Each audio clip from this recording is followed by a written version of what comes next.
Hello बच्चों। तो बेटू आज अपन काइनेमेटिक्स का लेक्चर नंबर 5 डिस्कस करेंगे और इस लेक्चर में बच्चों अपन दो टॉपिक को कवर करेंगे। पहला रेफरेंस फ्रेम और दूसरा एक्सेलरेशन। ठीक है बच्चों। तो पहला हेडिंग अपन लगाएंगे रेफरेंस फ्रेम। क्या होता है बच्चों रेफरेंस फ्रेम? कि एक स्थान होता है, कौन सा स्थान, जहां से बैठ के अपन किसी दूसरी वस्तु की भौतिक राशि के बारे में बात करते हो, उसे अपन बोलेंगे रेफरेंस फ्रेम या निर्देश तंत्र। ठीक है बच्चों। तो क्या बोला अपन ने? वह स्थान जहां पर बैठकर हम किसी अन्य वस्तु की भौतिक राशि के बारे में, किसी अन्य वस्तु की भौतिक राशि चाहे वो सदिश हो चाहे वो अदिश हो, सदिश या अदिश। ठीक है बच्चों। तो वह स्थान जहां पर बैठकर हम किसी अन्य वस्तु की भौतिक राशि के बारे में बतलाते हो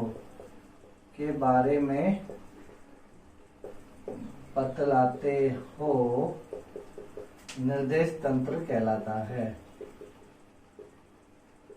निर्देश तंत्र कहलाता है। ठीक है बच्चों। जनरली जो होता है बच्चों, सामान्यतः निर्देश तंत्र दो प्रकार के होते हैं। कौन कौन से? एक तो जड़त्वीय निर्देश तंत्र, और एक होता है अजड़त्वीय निर्देश तंत्र।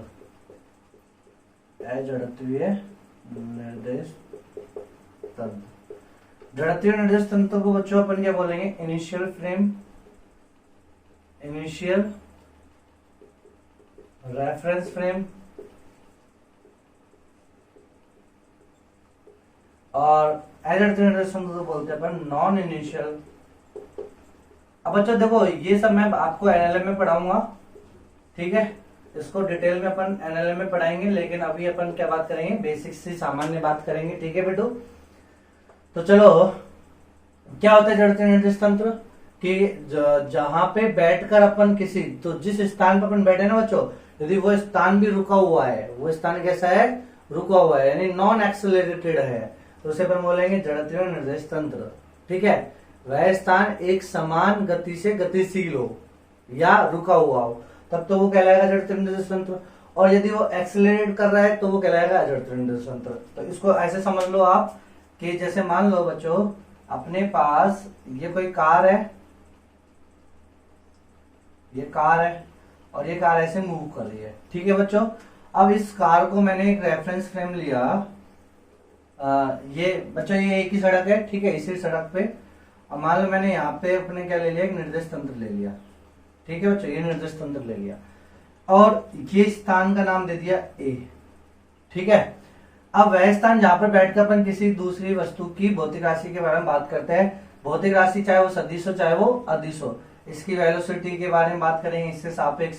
इसकी स्पीड के बारे में बात करेंगे, इसके सापेक्ष। ठीक है। इसकी डिस्टेंस की बात करेंगे, है ना। इसके ऊपर लगने वाले फोर्स की बात करेंगे, एक्सेलरेशन की बात करेंगे, डिस्प्लेसमेंट की बात करेंगे, काइनेटिक एनर्जी की बात करेंगे, वर्क डन की बात करेंगे। तो बच्चों जितनी भौतिक राशि के बारे में बात करेंगे इसके सापेक्ष। ठीक है।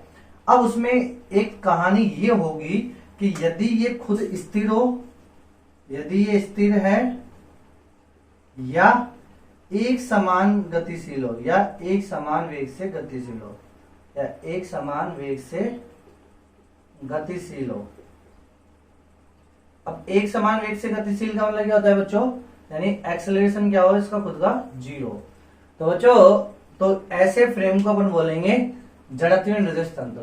यानी एक वह व्यक्ति या वह स्थान जो जिसका ए क्या हो? 0 हो, और वो किसी दूसरी वस्तु की भौतिक राशि के बारे में बात कर रहा हो, तो उस स्थान को या उस व्यक्ति को अपन क्या बोलेंगे? जड़त्वीय निर्देश तंत्र। ठीक है बच्चों, समझ में आ गया। और अजड़त्वीय निर्देश तंत्र क्या होता है? कि ये खुद भी क्या कर रहा हो? एक्सेलरेट कर रहा हो, यानी इसका खुद का भी क्या हो? ए हो। ठीक है। तो ये तो जड़त्वीय और अजड़त्वीय की बेसिक सी बातें हुई बच्चों। ठीक है। अब अपन बात करेंगे किसकी? अपन तो काइनेमेटिक्स में जो रेफरेंस फ्रेम काम में आता है उसकी बात करेंगे। ठीक है बच्चों। काइनेमेटिक्स में अपन क्या बात करेंगे कि कुछ भौतिक राशि ऐसी होती है, कुछ भौतिक राशि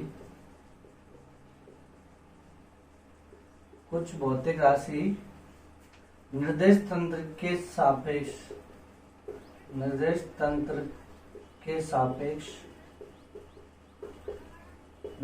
नहीं करती है।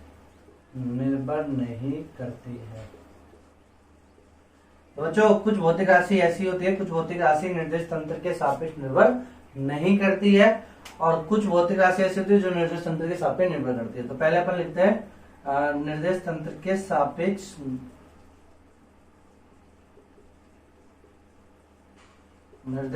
के सापेक्ष निर्भर करने वाली राशि, ठीक है। और इंडिपेंडेंट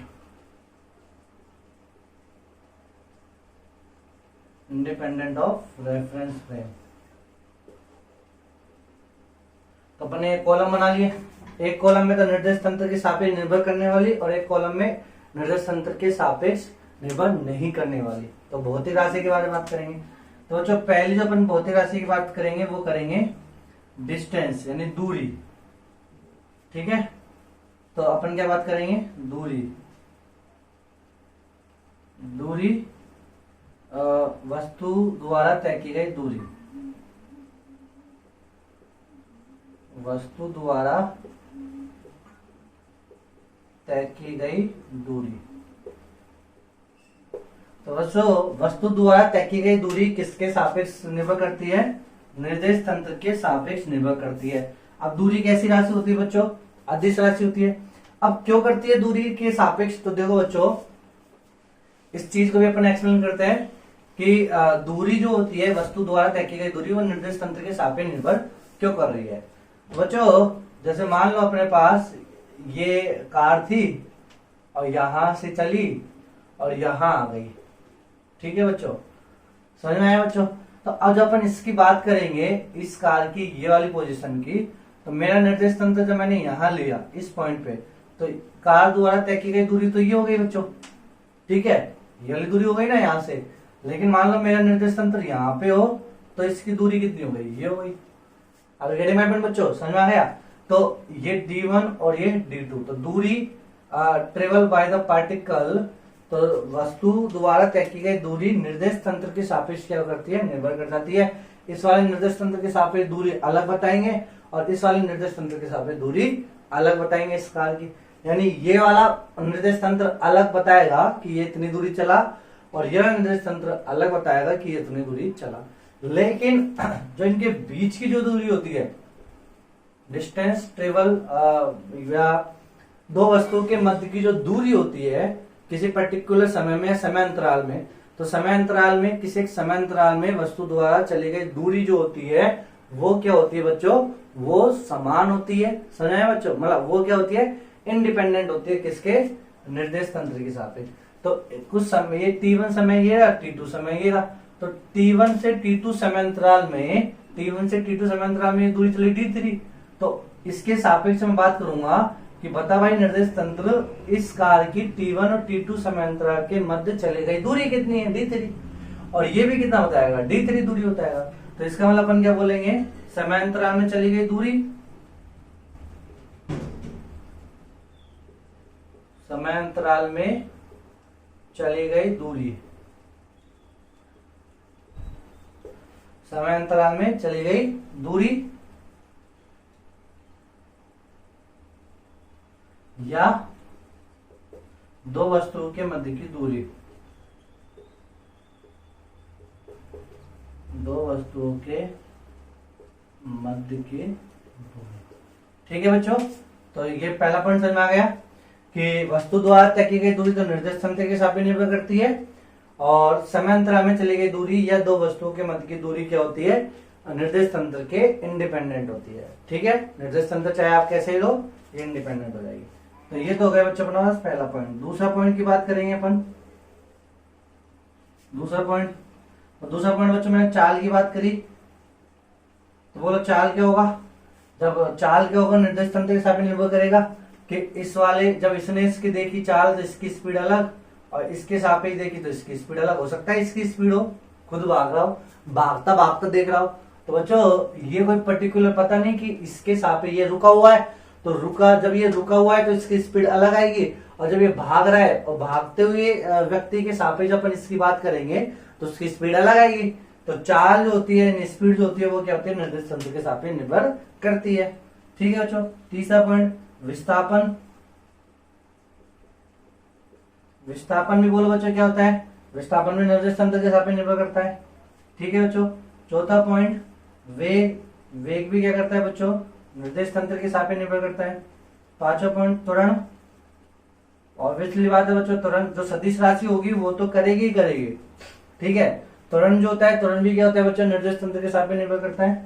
छठा पॉइंट, गतिज ऊर्जा, काइनेटिक एनर्जी। बच्चों गतिज ऊर्जा का सूत्र क्या होता है, यदि आप जानते हो तो हाफ mv²। तो वेलोसिटी जब चेंज हो रही है निर्देश तंत्र के सापेक्ष तो गतिज ऊर्जा भी क्या होगी, चेंज होगी। सातवां पॉइंट, कार्य। बच्चों कार्य क्या होता है, बल इंटू विस्थापन। तो विस्थापन चेंज हो रहा है तो कार्य भी क्या होगा, चेंज होगा निर्देश तंत्र के सापेक्ष। ठीक है बच्चों। तो ये तो हो गई कुछ भौतिक राशि जो निर्देश तंत्र के सापेक्ष निर्भर करती है।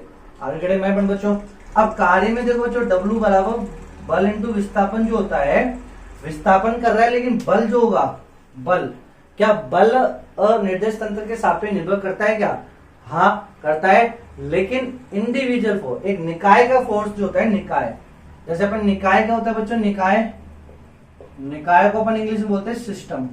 निकाय को क्या बोलते हैं इंग्लिश में मेरे प्यारे बच्चों, सिस्टम। ठीक है। सिस्टम या निकाय क्या होता है, जिसमें अपन दो या दो से अधिक पार्टिकल या दो या दो से अधिक वस्तुओं की बात कर रहे हैं।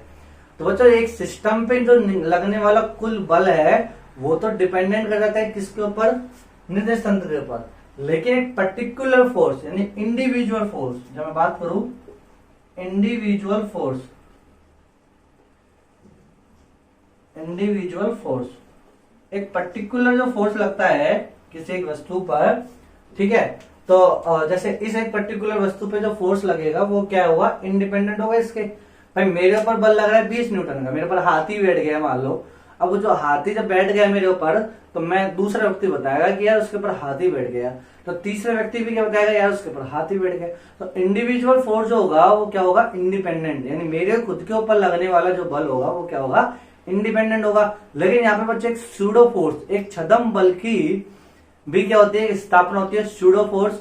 एक सूडो फोर्स क्या होता है बच्चों, कि जब अपन अजड़ित निर्देश तंत्र के सापेक्ष, अजड़ित निर्देश तंत्र यानी एक ऐसा व्यक्ति जो खुद क्या हो, एक्सेलरेट हो रहा हो, और उसके सापेक्ष अपन अपनी बात करेंगे, ठीक है, तो त्वरण क्या हो जाएगा, चेंज हो जाएगा। तो उसको ये लगेगा कि मेरे ऊपर जो बल है वो अलग लग रहा है, ठीक है, यानी वो झूठा बल होगा, सूडो फोर्स होगा। आगे में अपन बच्चों, अरे बच्चों जैसे मान लो इस व्यक्ति का त्वरण है A1, इसका त्वरण है A2। तो जब मैं बात करूंगा इस वाले वस्तु के त्वरण की इसके सापेक्ष, तो कार का त्वरण, ठीक है, तो ऐसे बोल रहे थे त्वरण किसका, कार का, किसके सापेक्ष, इस बालक के सापेक्ष। तो क्या लिखेंगे, AC माइनस AB, ये होता है। अभी सूत्र बता देंगे, भी अपन ने बताया नहीं, लेकिन ये देखो, तो त्वरण किसका, कार का, किसके सापेक्ष, बालक के सापेक्ष, बराबर AC माइनस AB। अब मान लो बच्चों ये A2 है, मतलब ये मान लो 5 मीटर पर सेकंड स्क्वायर इसका त्वरण, और इसका त्वरण 2 मीटर पर सेकंड स्क्वायर है, एक ही दिशा में है, तो कार का 5 माइनस 2 तो कितना हो गया, 3।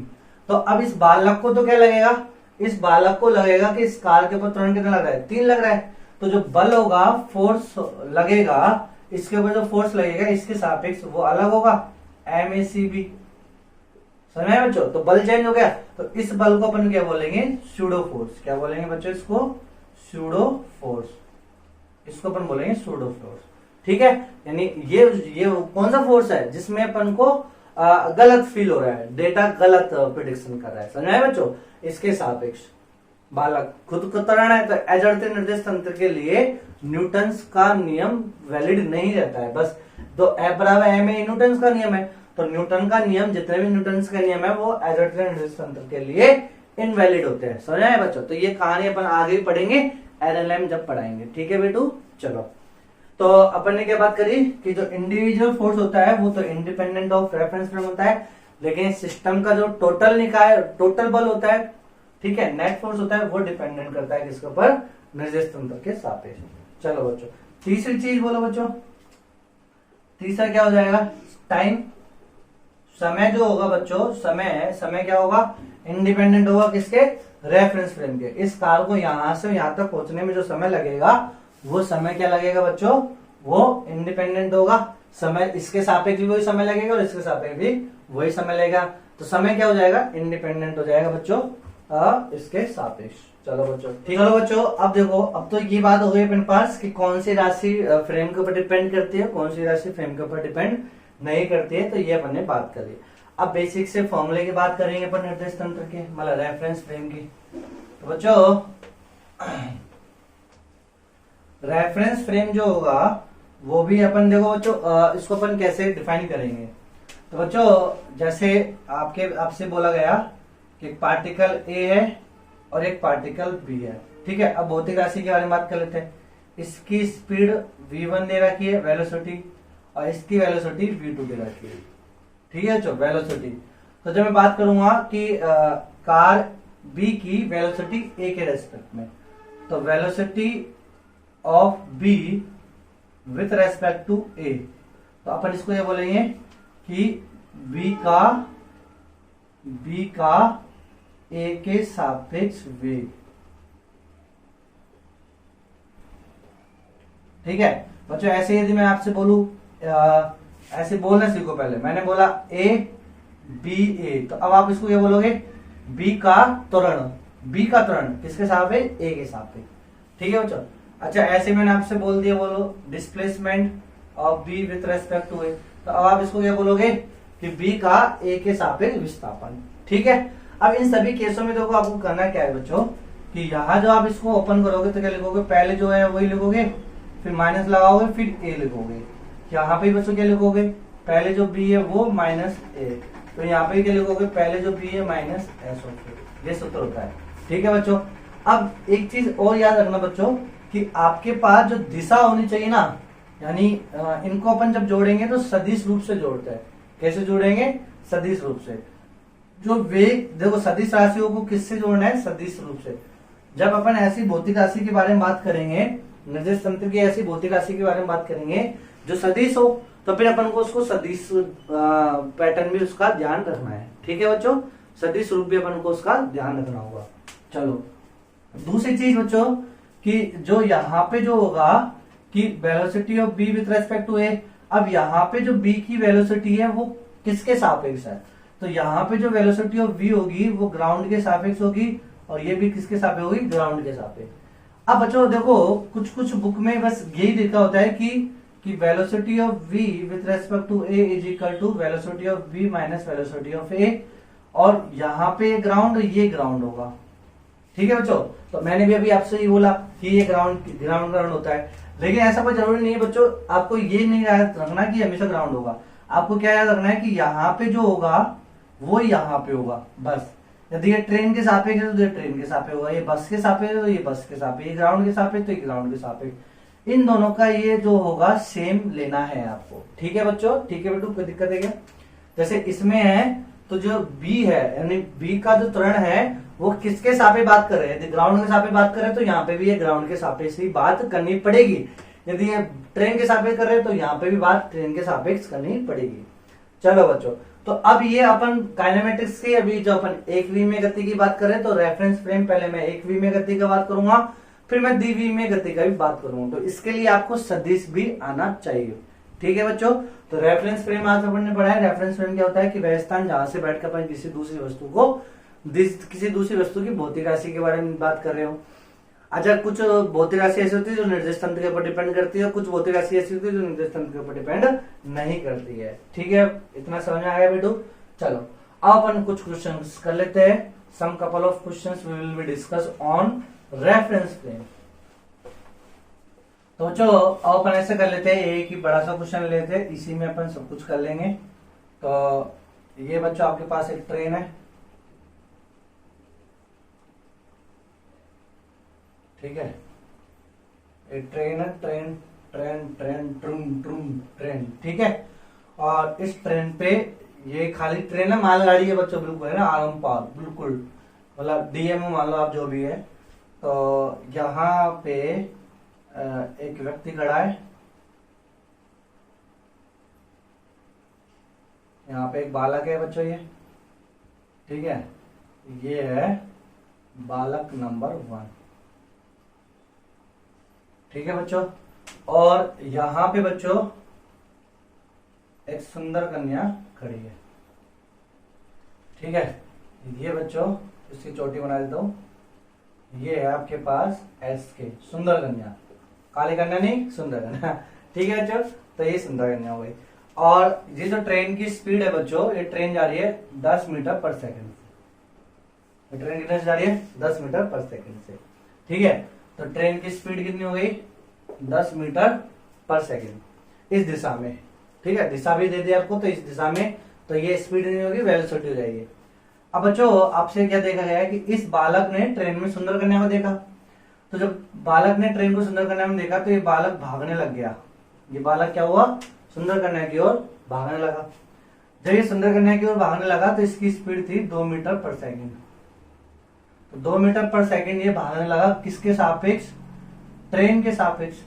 तो ट्रेन के सापेक्ष कितने से भाग रहा है ये 2 मीटर पर सेकंड से। चलो अब बच्चों ये क्या था, ये था आपके पास प्लेटफॉर्म,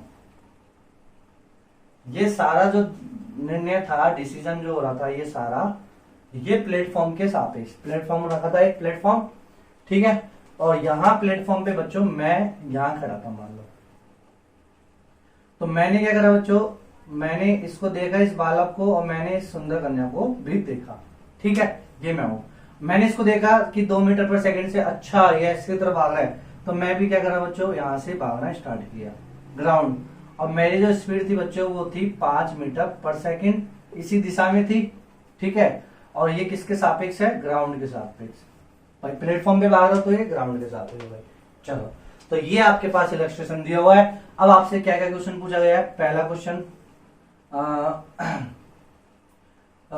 SK का वेग, SK का बालक के सापेक्ष वेग, बालक के सापेक्ष वेग, ठीक है। दूसरा क्वेश्चन, बालक का गुरुजी के सापेक्ष, बालक का, चलो इसको अपन बोल देते जीवी सर, ठीक है। तो बालक का जीवी सर के सापेक्ष वेग। फिर तीसरा क्वेश्चन, SK बालक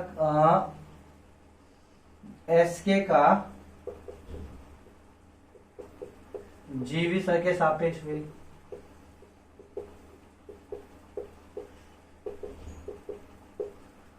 फिर चौथा क्वेश्चन,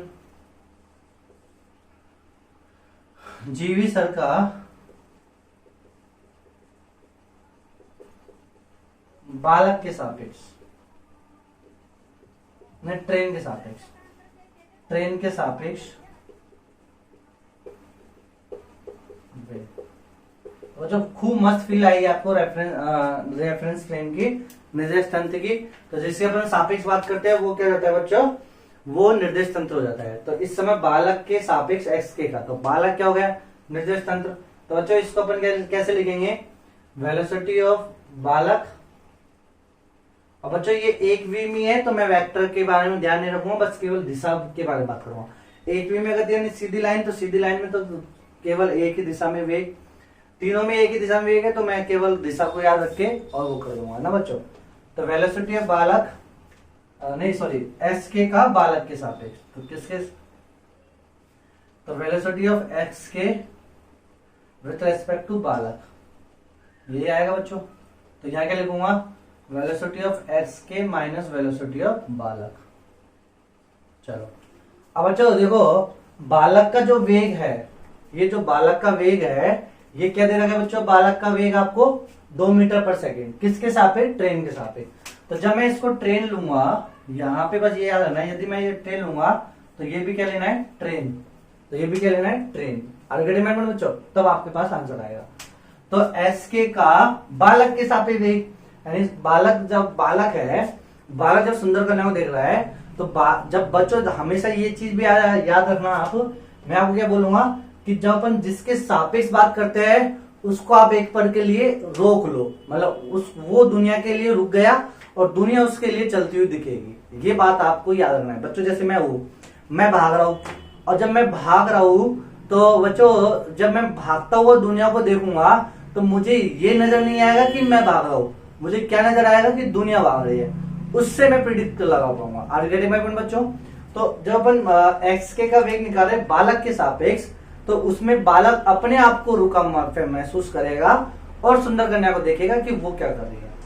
तो बच्चों अब यहां देखो, सुंदर कन्या का ट्रेन के सापेक्ष, तो बच्चों ट्रेन के सापेक्ष जब मैं ट्रेन को रोक दूंगा, जब ट्रेन के सापेक्ष बात करूं मैं सुंदर कन्या का, तो ट्रेन के सापेक्ष सुंदर कन्या का वेग कितना है? 0। अरे ट्रेन चल रही है 10 मीटर पर सेकंड से, लेकिन जब ट्रेन 10 मीटर पर सेकंड से चल रही है तो इसके सापेक्ष जब मैं सुंदर कन्या का वेग बात करूंगा तो वो कितना आएगा? 0 आएगा। कितना आएगा? 0। रुकी हुई है ना। या फिर आप ऐसे बात कर लो, इसको ऐसे निकाल लो, वेलोसिटी ऑफ सुंदर कन्या विथ रेस्पेक्ट टू ट्रेन, तो क्या लिखोगे? वेलोसिटी ऑफ सुंदर कन्या माइनस वेलोसिटी ऑफ ट्रेन, ये लिखोगे आप। ठीक है बच्चों, अब मुझे निकालना, देखो वेलोसिटी ऑफ सुंदर कन्या और वेलोसिटी ऑफ ट्रेन, तो वेलोसिटी ऑफ ट्रेन मैंने ग्राउंड की ली, तो ये भी क्या लूंगा मैं? ग्राउंड की। समझ में आया बच्चों? तो वेलोसिटी ऑफ सुंदर कन्या विद रेस्पेक्ट टू ग्राउंड, तो ग्राउंड वालों को क्या नजर आएगी? सुंदर कन्या कितने से भागती हुई नजर आएगी? 10 से ही भागती हुई नजर आएगी जो ट्रेन है। और ट्रेन भी बोलो कितने से भाग रही है? 10 से, तो 10 से 10 कट गया 0।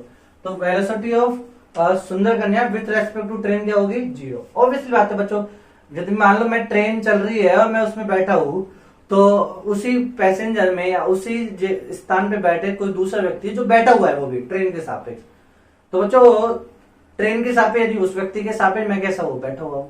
अब आपको ये चीज समझ नहीं आ रही होगी, भाषा में आप अटक गए होंगे। आपको ये समझना है कि ट्रेन के सापेक्ष सुंदर कन्या का जब अपन वेग निकालूंगा तो ट्रेन जब देखेगी सुंदर कन्या को, तो सुंदर कन्या बैठी हुई नजर आएगी कि भागती हुई नजर आएगी? बैठी हुई, तो कितना? 0। आगे में बच्चों, तो ये हो जाएगा वेग 0 माइनस। ठीक है, अब वेलोसिटी ऑफ बालक विद रेस्पेक्ट टू ट्रेन कितनी है? 2 इस दिशा में, तो दिशा की तरह इसकी 2 इस दिशा में, तो ये कितनी रहेगी? -2। तो -2 मीटर पर सेकंड का मतलब क्या समझ में आया बच्चों कि बालक के सापेक्ष जब बालक रुका हुआ है ट्रेन के अंदर, बालक भाग रहा है सुंदर कन्या की तरफ, तो बालक को क्या नजर आ रहा है कि सुंदर कन्या 2 से उसकी तरफ आ रही है। उसको ये पता नहीं लग रहा कि मैं उसकी तरफ जा रहा हूं, उसको क्या लग रहा है कि सुंदर कन्या मेरी तरफ आ रही है 2 से। अब गेटिंग माय पॉइंट बच्चों? माइनस का मतलब ये इधर जा रहा है तो ये इधर आ रहा है। ठीक है, कोई दिक्कत बेटू? समझ में आ गया? चलो दूसरा क्वेश्चन देखो। दूसरा क्वेश्चन बालक का जीव सर के सापेक्ष, तो वेलोसिटी ऑफ बालक विथ रेस्पेक्ट टू जीवी सर, तो क्या लिखोगे? वेलोसिटी ऑफ बालक minus velocity of GV sir. चलो अब बच्चों वेलोसिटी ऑफ बालक दे रहा है को 2 मीटर पर सेकंड ट्रेन के सापेक्ष, तो मुझे जीवी सर की भी किससे निकालनी है? ट्रेन के सापेक्ष। तो बोलो बच्चों जीवी सर 5 मीटर पर सेकंड से इधर जा रहे हैं और ट्रेन 10 मीटर पर सेकंड से इधर जा रही है ग्राउंड के रेस्पेक्ट में, तो जीवी सर का ट्रेन के सापेक्ष में यानी velocity of GV sir with respect to train, तो क्या लिखूंगा? Velocity of GV sir minus velocity of train. Velocity of GV sir ground और वेलोसिटी ऑफ ट्रेन ग्राउंड। ठीक है, दोनों एक ही फ्रेम में हो गए।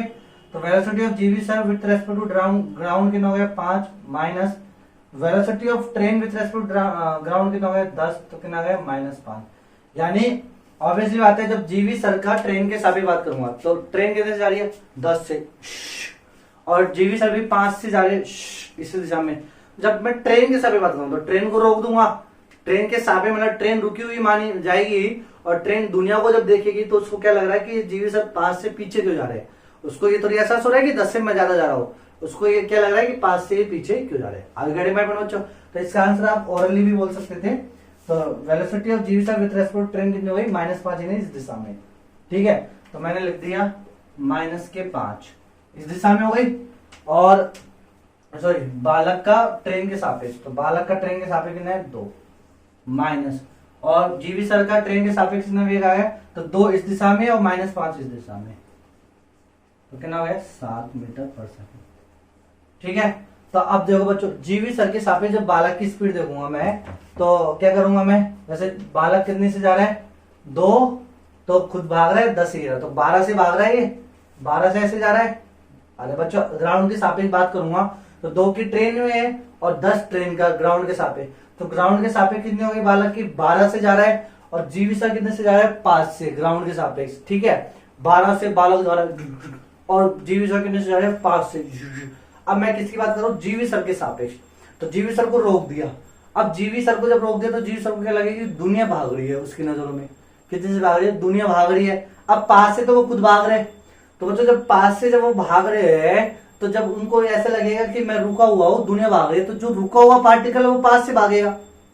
और बच्चों जैसे मान लो इस समय मैं भाग रहा हूं, तो अब मैं भाग रहा हूं, आपको लग रहा है कैमरा भाग रहा है। ठीक है बच्चों, अब कैमरा रुका हुआ है, तो मैं मान लो 5 मीटर पर सेकंड से भाग रहा हूं, लेकिन मेरे सापेक्ष जब मैं कैमरे की बात करूंगा तो जो रुका हुआ पार्टिकल है तो वो मेरे सापेक्ष से भागेगा 5, यानी मेरी वेलोसिटी उसको ट्रांसफर हो जाएगी। रुका हुआ पार्टिकल यदि मेरी स्पीड से भाग रहा है तो जो पहले एक्चुअल स्पीड से भाग रहा था तो अब वो कितने से भागेगा, समझे बच्चों, तो दिशा सेम। ठीक है, तो बच्चों जीवी सर का वेग 5 से है और इसका 12 से है, तो नेट कितना हो जाएगा, एक ही दिशा में है तो 7, 12 - 5 कितना हो गया 7। समझ में आया मेरे प्यारे बच्चों, तो ऐसे 7 आ गया। अरे बच्चों समझ में आया कि नहीं आया, रुका हुआ पार्टिकल देखो मैं भाग ऐसे रहा हूं ना, तो रुका हुआ पार्टिकल ऐसे जा रहा है। अब चलता हुआ पार्टिकल कितने से जा रहा है, 12 से जा रहा है। यदि ये रुका होता तो 5 से इधर जाता, तो 12 से इधर जा रहा है, 5 से इधर जा रहा है, तो नेट कितना होगा 7 से इधर जा रहा है। नहीं आया समझ में मेरे बच्चों, आ गए। ठीक है, तो कोई दिक्कत है क्या, तो इसको आप कर लेना अच्छे से, और या तो आप इससे ऐसे कर लो या फिर ओरली भी बोल सकते हो। तो एक वीक में गति में तो आपको बस दिशा का ध्यान रखना है। ठीक है बच्चों, फिर इसका देखो वेलोसिटी ऑफ एस के विथ रेस्पेक्ट टू जीवी सर। ओहो, इसकी तो पहले बात करी है अपन। हाँ, तो वेलोसिटी ऑफ एस के minus velocity of GV sir. बच्चों जीवी सर के अपन को वेलोसिटी ग्राउंड के सापेक्ष बात कर रहे हैं, ग्राउंड के सापेक्ष दी हुई है 5, तो एस के की भी ग्राउंड के सापेक्ष बात करेंगे। ठीक है बच्चों, तो ग्राउंड के सापेक्ष कितने से भाग रही है, एस के 10 से भाग रही है, माइनस जीवी सर कितने से भाग रही है 5 से, तो कितना हो गया 5। तो जीवी सर को क्या लगेगा कि एस के 5 से उससे दूर जा रही है। ठीक है बच्चों, वो रुका हुआ 5 से। और में बच्चों बात समझ में आई कि नहीं आई, तो ये आपके पास मस्त फीलिंग है किसकी, रेफरेंस फ्रेम की।